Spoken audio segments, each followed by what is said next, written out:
Hello, my name is Ron Kaufman. I'm the founder of the global education and consulting company called Up Your Service.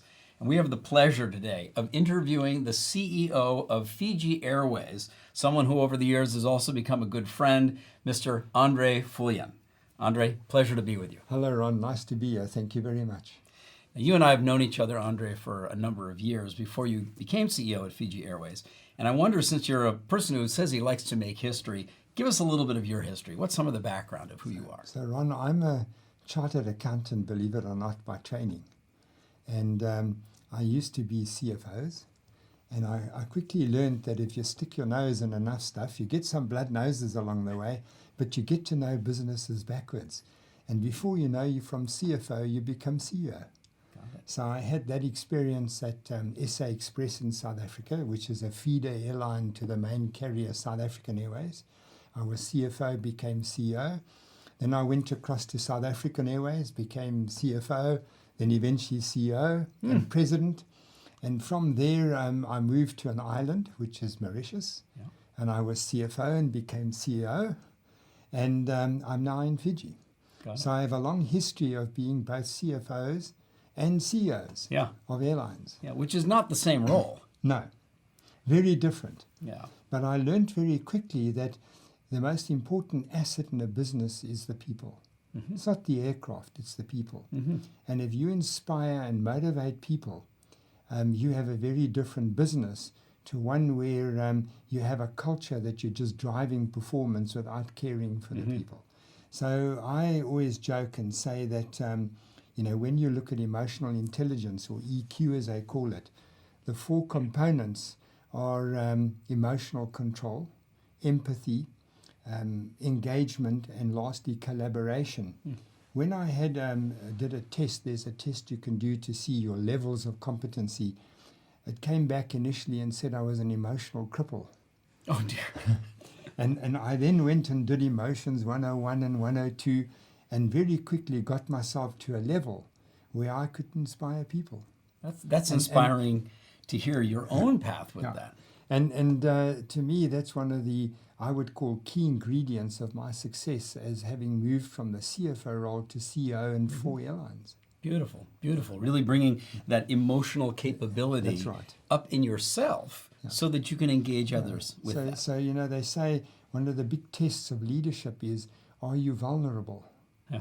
Can you see your own weaknesses and work on them? Yeah, very nice, very nice. Well, thank you for the background on that. Let's go right to where you are today. Yeah, you're CEO of FIJI Airways. Fiji, the country, the beautiful island, and FIJI Airways are already known worldwide for being exotic, for having an exotic style of service. Yes. Why then did you see it necessary as CEO of the national airline to seek us out, to engage with Up Your Service, to work with you? Ron, when I arrived there, I quickly realized that service was seen to be the sole responsibility of the frontliners in the company. Mm-hmm. This would be your cabin crew, your check-in staff, people that were interacting with, let's call it, the paying customer. And I've learned over the years that service stretches across the organization. Everybody is engaged in service. Mm-hmm. And if I wanted to create a culture of obsession to the customer, I needed to do it across the board. So it's not just the front line that need to be obsessed. And I know from previous experience that this is exactly the education that Up Your Service brings to an organization. And that people don't routinely get in the course of their functional or technical training. Now, I set a target when I joined to lift us from a 3-star Skytrax rated airline to 4-star. Why is that important? Our competitors flying to the country are rated 4-star. Okay. And when I experienced the service, my first thoughts were, my first flight on FIJI Airways, actually flying to Fiji for my interview, was, island airline, it's not going to be up there. I was absolutely amazed at the authentic, if I can call it, humility and warmth of the Fijians. Okay. And so when you get on board, you got this complete surprise of this of authenticism. But I still felt that I saw it in areas and other areas not, and it wasn't holistic. Okay. And that is why I thought, well, Up Your Service is the organization that can make a difference. Can help you take that authenticism. And if I could bring that right across the organization as a culture, we would be well on the path to being more than a 4-star airline. Okay. Okay. Now, you at the very top Yes. can see what you see, Yes. say what you want to do, but you're not going to make things move without getting that whole leadership team aligned and in sync with you. How'd you do that? So when I walked in, I was rambling on about up your service. Okay. And I shared my experiences at Air Mauritius, Where we worked before. where we worked before. And successfully went from a 3-star to a 4-star. Some vagueness. Yeah. They didn't quite get it.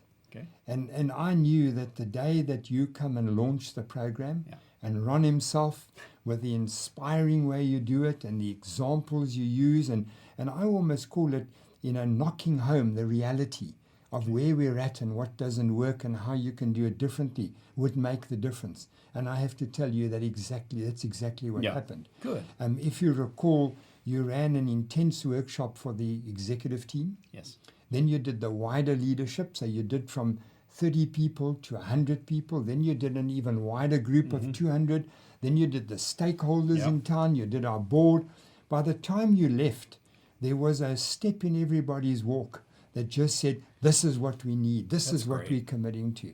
So I believe how I got the leadership on board is the launching, which you do. Okay. Now, I was there personally and helped out with the launch with that. You certainly prepared the ground, so people knew something was going to happen.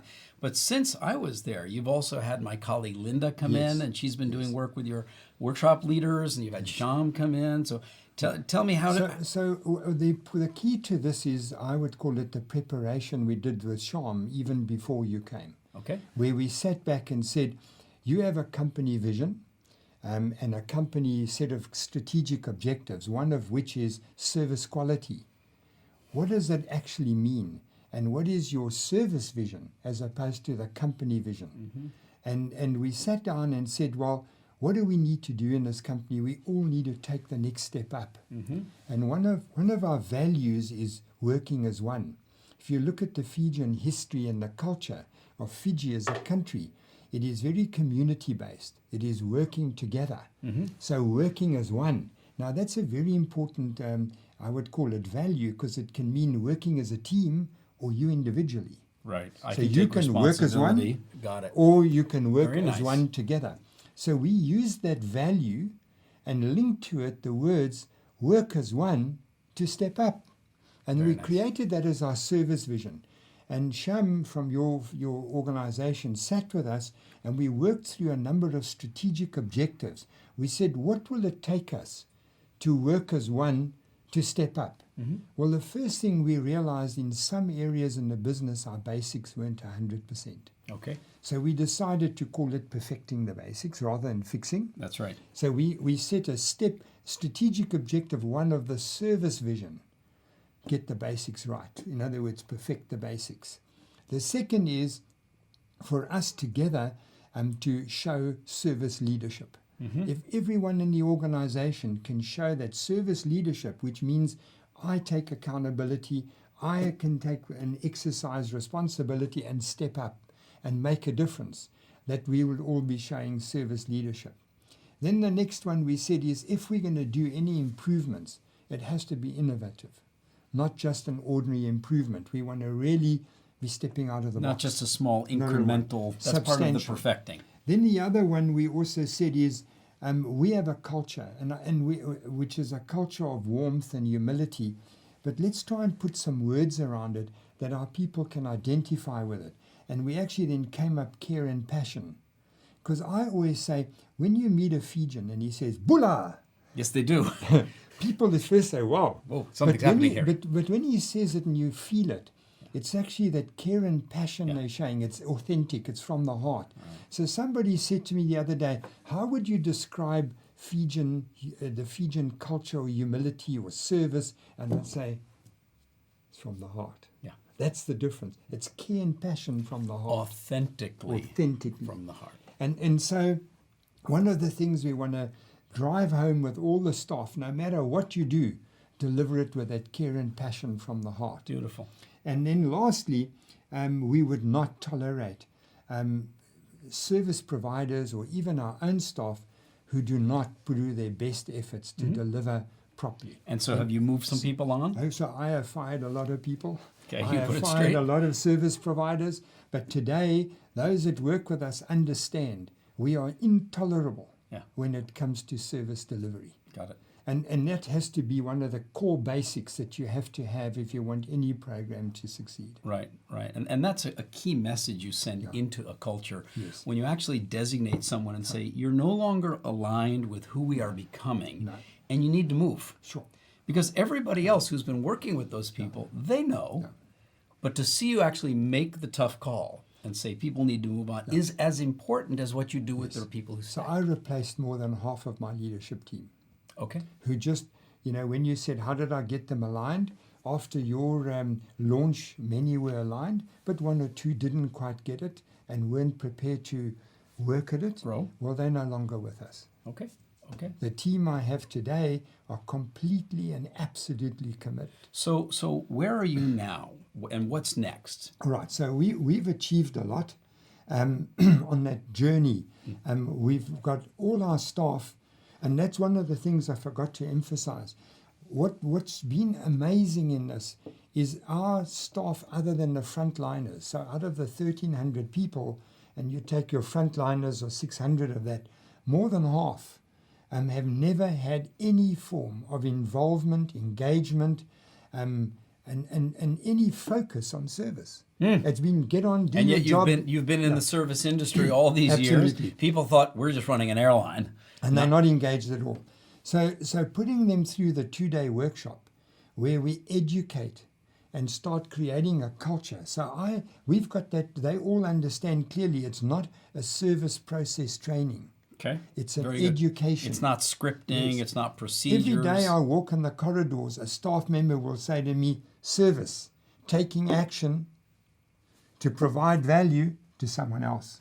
and they understand that. And that opens the conversation for you. And then we get talking about all the detail. And so every staff member, and there's by the end of October, all 1,300 staff, pilots, cleaners, you name it, in cross-functional groups have sat in a 2-day workshop and they've been educated.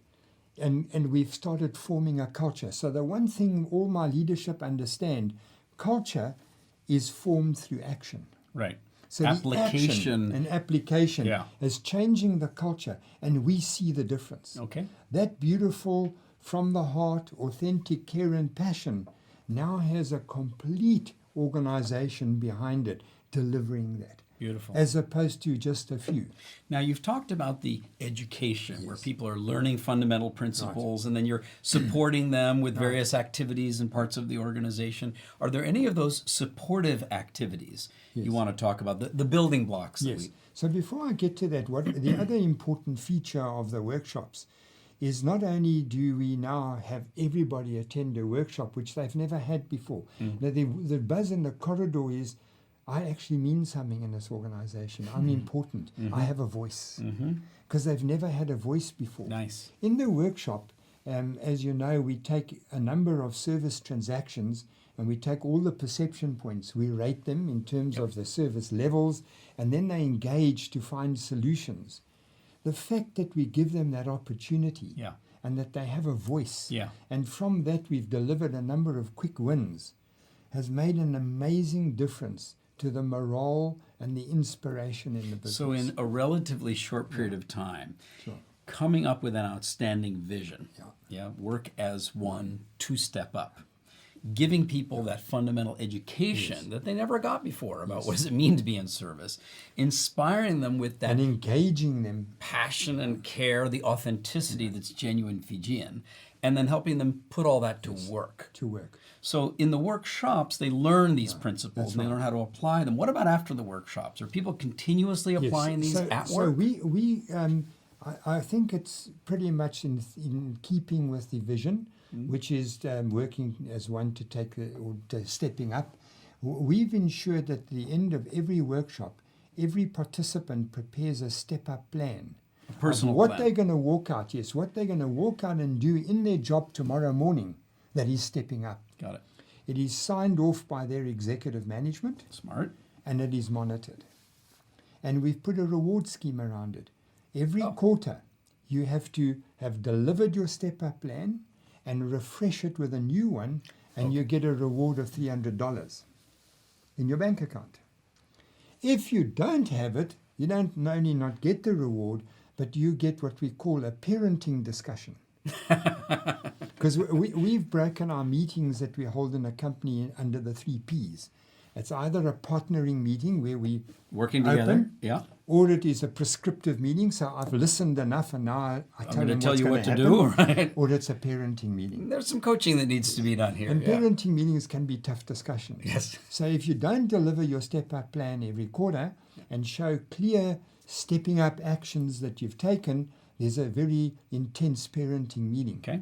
And a few parenting meetings, if you still don't do it, you won't be in the organization. Very good. So we're very tough with that. And having those step-up plans is created a continuity, because now we're working as one, stepping up, or you're working together as stepping up. You've spoken about a couple of times Yes. people moving out. Yes. Have you, as a culture, also found that you become a stronger magnet for people who want to move in? Well, we just advertised 30 cabin crew positions, and we had 1,800 applicants. And, That says quite a and bit. it is the organization to work for in the country. Got it. It And is- you're leading the country right now. And we're leading service, we're leading change. In fact, our competitors in the region, we've just, in 2 years, well, 18 months' time, when we get delivery of our new Boeings that we bought, we will have the youngest airline fleet in the world. Beautiful. And the most passionate, Yes. not just cabin crew, but the entire And, airline. so our competitors around us are saying a monster has come into the arena. A Fijian mermaid has come up from the sea, and she's going to fly. Well, it's a Fijian monster that's come out of the sea.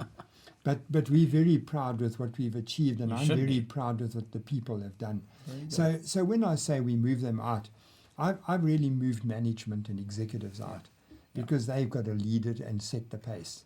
And we've seen a change. There's a transformation. It's a revolution in the So let me ask you a closing question. You've been a CEO at multiple airlines and CFO. What you didn't mention is you're also a pilot, so you understand really the internal workings of the fabric. I did a PPL right in the beginning, and at least no one can pull the wool over my eyes when we're talking Right. about When you say pilot. PPL, it's private pilot's license. Yeah. That's Okay. right. Good. So at least I know how the controls Good. work. And you know how the numbers work too from your CFO background. But now, if you're speaking to a CEO in any other organization, maybe not in the airline industry and certainly not in the Fijian island, what would you say? What is your parting comment to somebody who's facing a situation where the culture or the service of the organization is not what it needs to be? And the CEO has the responsibility of guiding this entire initiative forward. Well, I would say that I always go back to my very first job. I joined an airline in South Africa called Comair, and the owner, Dave Novick, when I walked in, said, "So you're a chartered accountant, but can you sell? If you can't sell ice to an Eskimo, then you're no good to me." And he made me go and work for one of his subsidiaries that sells rubber stamps. And I spent a year going out there selling rubber stamps and getting rejection after rejection when I walked into the stationers. But I very quickly learned how important it is to provide service. And I changed selling stamps to selling service. And so if your organization isn't delivering service, you're not in the game. And I use another example. There's a gentleman in the States called Mr. Cohen, who has bought over 1,000 failed businesses and turned them around. And his studies of all these failed businesses have shown no common characteristics of success, but many common characteristics of failure. And when he was asked once to list them, one of the key ones that he listed was people don't understand why they're in business. They're in business to provide service, and it's quality service. So all I can say to every CEO is service, and the people that deliver the service, which is everybody in the organization. Because whether you're delivering service to the paying customer or to what we call your service partner, internally, you're providing service. And that is the cornerstone of the business. Because Beautiful. service generates the revenue, the top line. That's right. That's right. And it generates the enthusiasm, the Yes, cultural everything. environment for everybody who comes to work there every day. You mentioned one interesting thing about that first job with the Yes. rubber stamp sales. You learn to handle rejection. Yes. And I imagine any CEO who comes in to disrupt, to improve, to transform the culture of an organization, as you've said from the beginning, not everyone's going to be on board. Some people are going to push back. I guess you have to anticipate that and be willing to address it. Sure. So what he taught me, because I still remember his first comments were, everything you have done in your whole life to date and everything you will do in the future, you will be selling in some form. So when you hold your first girlfriend's hands, you're selling. Why are you an attractive option for her? When you go for your job interview, you're selling. Yeah. When you're trying to sell a project to your superior, you're selling. Everything you do is selling. If you're the CEO and you're going to your leadership team or your whole When company, you sit you're in selling. a board and you're dealing with a strategy, you're selling. So you will sell all the way through your life. And if you haven't learned how to sell, you're not going to succeed. And then And you that- coupled. And he was so right. So what I did was I took selling stamps, which I can tell you is a boring, difficult, Challenging. impossible, challenging job, into a creative service. Interesting. I created art stamps, little pictures that you could put on a card with inks and embossing inks, and you could emboss it with a gun. And I created a whole business, and the normal stamps were ancillary. But because they were buying all the art stamps and loving it and couldn't wait to see me with what new Yeah. I had, they bought all They the bought other everything stuff. else. And you Exactly. probably had a better margin on the fancy ones anyway. A huge margin. Very good. Very good. So ultimately selling, and what are you really selling? Service. Service. And it all boils down to that action you're taking to provide value to someone else. And the step up and to create more value. more value. And in fact, service excellence is continuously stepping up. Yep. Very good. Well, you know, you're bringing service excellence to FIJI Airways, and you're pioneering it for the nation of Fiji. You've Yes. done it repeatedly throughout the airline industry. And thanks for taking some time today to So share on with that others. last point, what we've done in the country is we want to be the role model for Please. the country to step up. Because in Fiji, you get great service, and it's this warm, authentic care and passion. But we believe that if more people in the country did it, and we could be the role model leading it, we would step up Fiji. So you're even leading further. at the airport, you're leading in town, you're leading with the All over. tourism industry, Yes. you're leading as an employer, Correct. and with national pride. Absolutely. Beautiful. Proud to be Fijian. Proud to be with you, Andre. Thank you. Thank you so much. Thank you, Ron.